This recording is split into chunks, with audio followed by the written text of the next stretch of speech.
Hello छात्रों, नमस्कार। आज हम राजनीतिक विज्ञान में कक्षा 11 की जो सामाजिक विज्ञान की हमारी दूसरी बुक है राजनीतिक सिद्धांत, उसका अध्याय 4 है सामाजिक न्याय। आज हम बात करेंगे सामाजिक न्याय के बारे में। सामाजिक न्याय में सबसे पहले बात करते हैं doctor B R. Ambedkar. Doctor B R. Ambedkar किस प्रकार के न्याय की बात करते हैं? डॉक्टर अम्बेडकर कहते हैं कि न्यायपूर्ण समाज वह है जिसमें परस्पर समाज की बढ़ती हुई भावना, है ना, समाज की परस्पर बढ़ती हुई भावना, जिसमें सम्मान की भावना हो और अपमान की भावना घटती हुई हो। अर्थात सम्मान की भावना बढ़ती हुई हो और अपमान की भावना घटती हुई हो, मिलकर एक करुणा से भरे समाज का निर्माण करें। ये डॉक्टर बी.आर. अम्बेडकर साहब की परिभाषा। इसी में बात करते हैं हम जे.एस. मिल। जे.एस. मिल की परिभाषा अभी बात करेंगे, ठीक है। अब जे.एस. मिल साहब क्या कहते हैं? जे.एस. मिल साहब कहते हैं कि न्याय में ऐसा कुछ अंतर्निहित हो, कैसा, जिसे करना, है ना, न सिर्फ सही है और करना गलत है, जिस पर बतौर अपने नैतिक अधिकार, है ना, कोई व्यक्ति विशेष हमसे जिस पर दावा जता सके, है ना। तो वे कहते हैं जिसे न करना सिर्फ सही है और करना गलत है, वह बात है जिस पर बतौर अपने नैतिक अधिकार के लिए कोई व्यक्ति विशेष दावा जता सके। तो ये बात थी जे.एस. मिल की। अब बात करेंगे हम न्याय का अर्थ। छात्रों, न्याय का अर्थ क्या है? न्याय की परिभाषा जानते हैं। अंग्रेजी, है ना, अंग्रेजी का शब्द है जस्टिस। न्याय को अंग्रेजी भाषा में जस्टिस, है ना, कहा जाता है। जस्टिस किस भाषा का शब्द है? जस्टिस लैटिन भाषा का शब्द है और जो बना है JUS, जस से, है ना, जिसका अर्थ होता है बंधन। बंधन मीन्स जिस बांधना, बाउंड और टाई, है ना। इसका अर्थ है न्याय उस व्यवस्था का नाम है जिसके द्वारा, है ना, एक मनुष्य दूसरे मनुष्य से जुड़ा हुआ होता है। तो न्याय ऐसी व्यवस्था है जिसमें एक मनुष्य दूसरे मनुष्य से जुड़ा हुआ है। अतः न्याय समाज में रहने वाले प्रत्येक व्यक्ति को बिना किसी भेदभाव के, है ना, मिलना चाहिए। उसको उसका उचित हक मिलना चाहिए या उचित हक देने के बारे में संबंध स्थापित करना चाहिए। अब हम छात्रों बात करेंगे न्याय के सिद्धांत। न्याय के सिद्धांत में बात करेंगे हम, है ना। इसको हम 3 पार्ट्सों में डिवाइड कर सकते हैं न्याय के सिद्धांत को। एक तो समान लोगों के प्रति समान बर्ताव, एक समानुपातिक न्याय, एक है विशेष ज़रूरतों का ख्याल। अब देखिए, समान व्यक्ति के प्रति, है ना, समान लोगों के प्रति समान बर्ताव। जैसे कक्षा में सभी बच्चे एक जैसी ड्रेस के होते हैं, है ना, सब समान हैं, तो हम कहते हैं सभी के लिए समान अधिकार तथा भेदभाव की मनाही हो, है ना। सभी के लिए समान अधिकार हों और किसी के भी साथ भेदभाव की मनाही हो, और नागरिकों को उनके वर्ग, जाति, धर्म, लिंग, नस्ल, है ना, क्षेत्र व जन्म के आधार पर नहीं, बल्कि उनके काम या कार्यकलापों के आधार पर ही जांचा जाना चाहिए। उनकी योग्यता जाति धर्म के आधार पर निश्चित न होकर के उनके कार्य के आधार पर निश्चित होनी चाहिए। अगर भिन्न जातियों के 2 व्यक्ति एक ही काम को कर रहे हों तो उन्हें समान वेतन या समान पारिश्रमिक ही मिलना चाहिए। छात्रों, अब बात करते हैं इसी में समानुपातिक न्याय। समानुपातिक न्याय क्या है ना। कुछ परिस्थितियां ऐसी भी हो सकती हैं जहां समान बर्ताव करना अन्यायपूर्ण होगा, है ना। समान बर्ताव करना अन्यायपूर्ण होगा। छात्रों, जैसे हमारे किसी विद्यालय में, एक ही विद्यालय में बैठकर कुछ बच्चे परीक्षा देते हैं और परीक्षा भी एक ही विषय की है। सारे बच्चे एक ही समय पर परीक्षा देते हैं और एक ही समय पर परीक्षा छोड़ते हैं, है ना। यदि हम सभी छात्रों को बराबर अंक दे दें तो क्या ये न्याय होगा? अतः सभी छात्रों को समान या बराबर अंक देना भी न्याय नहीं हो सकता, क्योंकि मेहनत और कौशल व संभावित खतरे को ध्यान में रखकर, है ना, अलग अलग पारिश्रमिक दिया जाना चाहिए। कुछ बच्चे ज़्यादा मेहनत करते हैं, उनको ज़्यादा अंक मिलने चाहिए, कुछ कम करते हैं। या कुछ रोज़गार ऐसे हैं जहाँ जान जाने का खतरा है, जैसे खदानों में काम करते हैं, है ना, बहुत से युद्ध में काम करते हैं। जहाँ जोखिम ज़्यादा है उनकी सैलरी ज़्यादा होनी चाहिए, जहाँ जोखिम कम है उनकी सैलरी कम होनी चाहिए। ये नहीं कि सबको समान वेतन हो। छात्रों इसे समझ गए होंगे। अब बात करते हैं विशेष ज़रूरतों का विशेष ख्याल। विशेष ज़रूरतों का विशेष ख्याल कैसे रखें? जब कर्तव्यों व पारिश्रमिक का निर्धारण किया जाए तो लोगों की विशेष ज़रूरतों को ध्यान में रखा जाना चाहिए, है ना।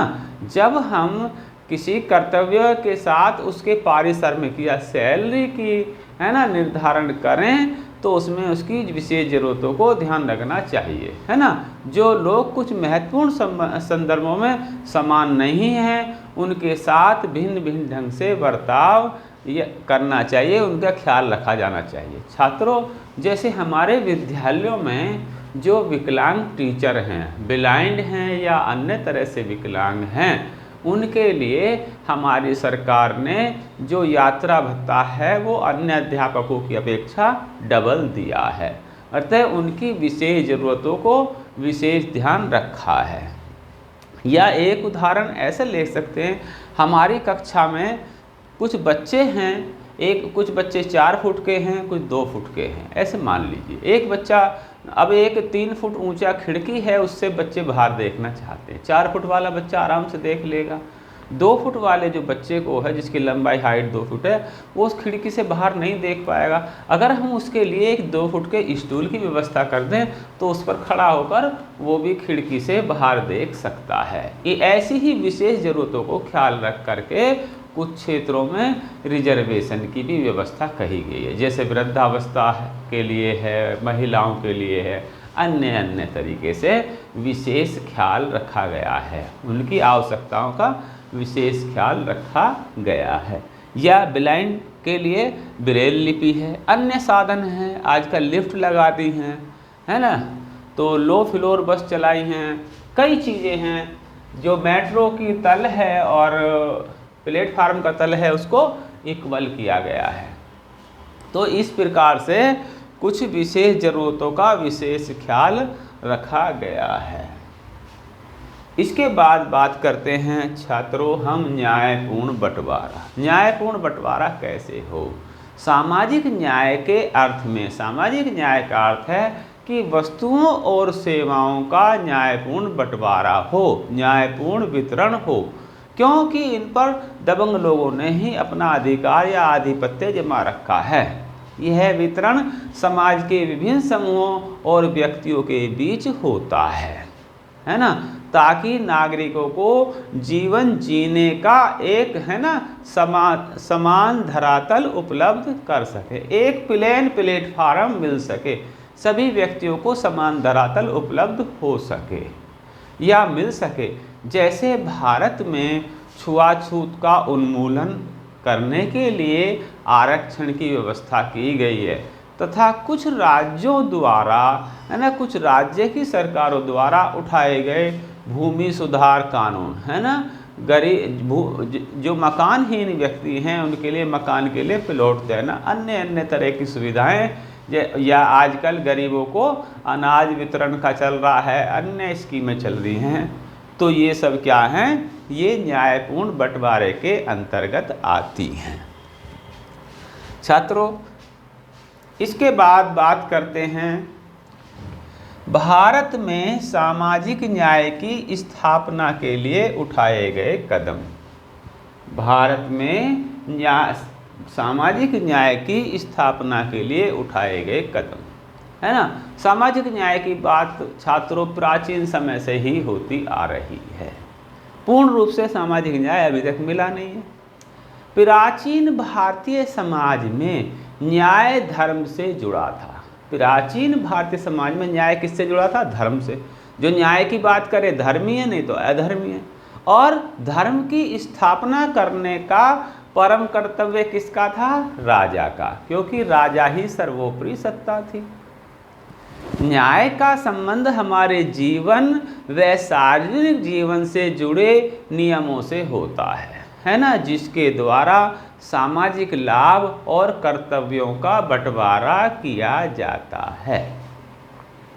छात्रों, एक चीनी दार्शनिक थे कन्फ्यूशस। उनके अनुसार गलत करने वाले को दंड तथा अच्छा करने वाले को पुरस्कार मिलना चाहिए, और ये किसकी जिम्मेदारी है? राजा की। प्लेटो की एक प्रसिद्ध पुस्तक है, इसके ऊपर क्वेश्चन आता है, अक्सर पूछ लिया जाता है। प्लेटो की प्रसिद्ध पुस्तक या द रिपब्लिक पुस्तक के लेखक, है ना। तो प्लेटो ने अपनी पुस्तक द रिपब्लिक में न्याय की चर्चा की है। एक महान दार्शनिक सुकरात के अनुसार यदि सभी लोग अन्यायी हो जाएंगे, सभी लोग निर्दयी हो जाएंगे, तो कोई भी सुरक्षित नहीं रहेगा। तो ये सुकरात हैं। हमने चीनी दार्शनिक कन्फ्यूशस के बारे में जाना, अन्य बातें जानी।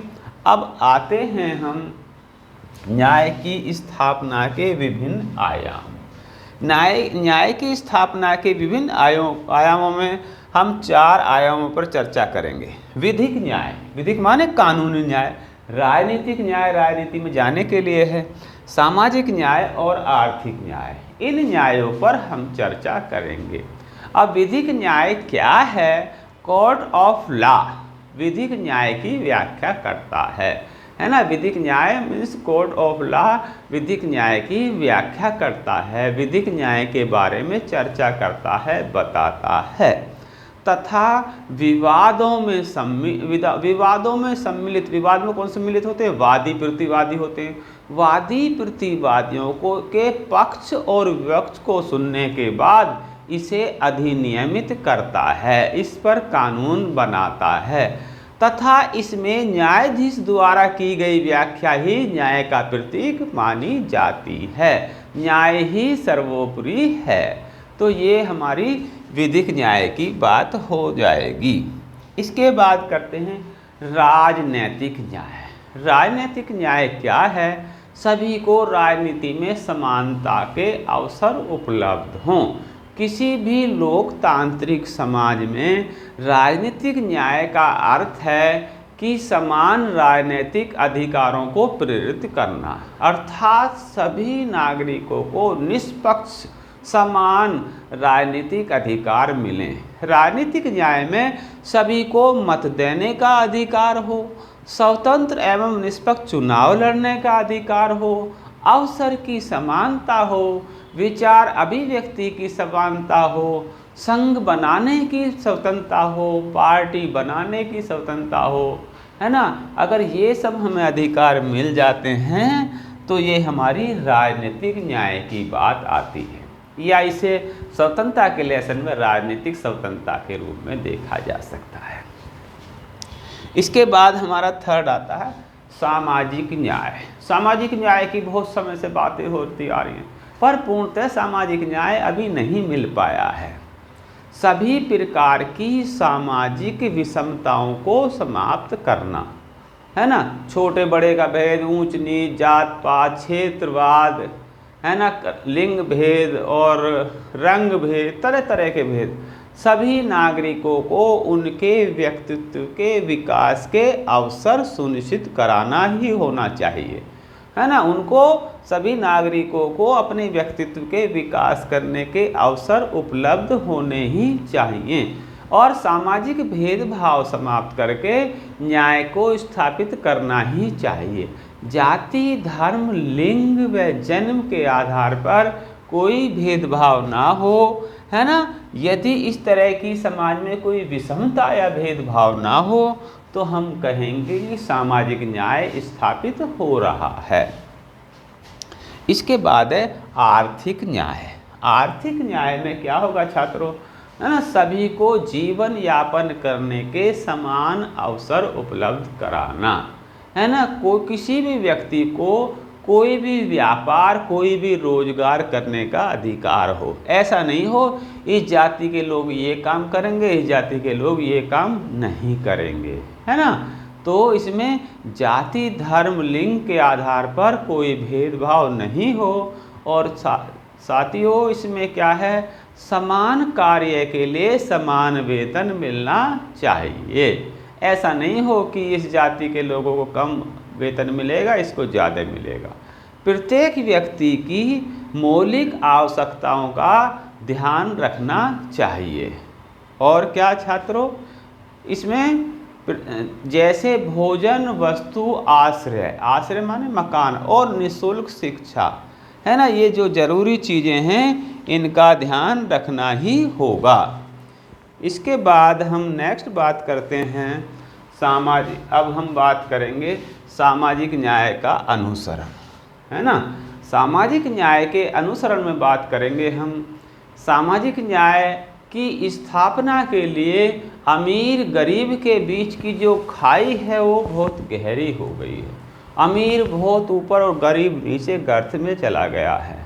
समाज के सभी लोगों के लिए जीवन की न्यूनतम आवश्यकताएं पूरी करनी चाहिए, बुनियादी आवश्यकताएं पूरी करनी चाहिए, तभी हम सामाजिक न्याय की बात करेंगे। जैसे आवास, शुद्ध पेयजल, है ना, न्यूनतम मजदूरी, शिक्षा, सभी के लिए फ्री में चिकित्सा और भोजन उपलब्ध कराना, ये सब सरकारों की जिम्मेदारी है, तभी हम सामाजिक न्याय की बात कर सकते हैं। छात्रों हमारा नेक्स्ट पॉइंट है और लास्ट पॉइंट है इस लेसन का। ये हमारे पार्ट 1 में, इसमें पूरा लेसन खत्म हो जाएगा। इसे हम संपूर्ण पाठ लिख देते हैं बल्कि यहाँ पर।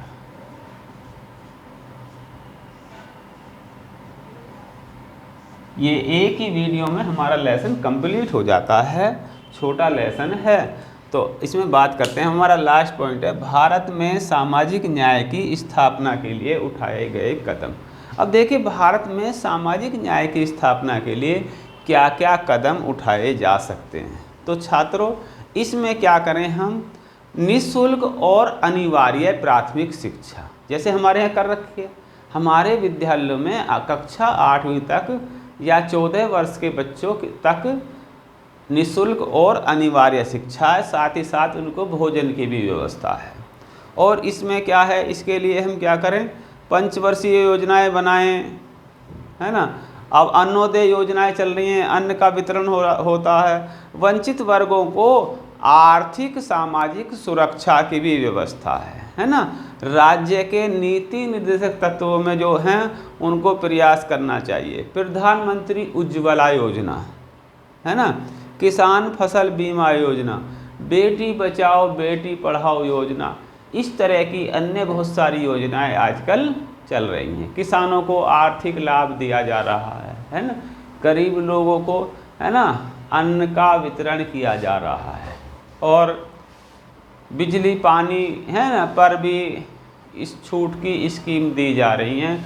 तो ये सब किसके अंतर्गत आती हैं, भारत में सामाजिक न्याय की स्थापना के लिए उठाए गए, है ना, कदम है। या आप देखते हैं जिनकी सैलरी ज़्यादा है उन पर ज़्यादा टैक्स लगाया जाता है 30%, है ना। जिनकी कम है उन पर कम टैक्स लगाया जाता है 10%, या कुछ राशि कर मुक्त होती है। तो इस प्रकार से बात सामाजिक न्याय स्थापित करने की चल रही है। छात्रों आज की इस वीडियो में इतना ही।